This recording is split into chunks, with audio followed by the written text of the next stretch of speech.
Assalamualaikum warahmatullahi wabarakatuh. Innalillahi wa inna ilaihi rajiun. Makassar hari ini mengalami musibah banjir.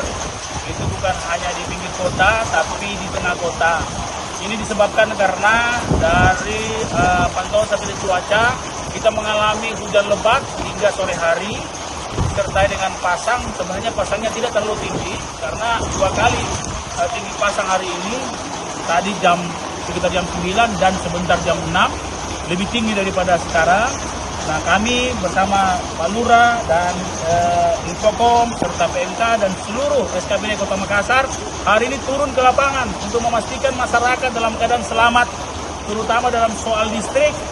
Bagaimana anak-anak kita, saya sudah perintahkan kepada seluruh sekolah-sekolah untuk memulangkan anak-anak kita, pulangkan ke rumah masing-masing, memastikan anak-anak kita ada di rumah, dan senantiasa dihindari barang-barang besi karena air sekarang sudah kondisi 1 meter hampir di seluruh wilayah Kota Makassar.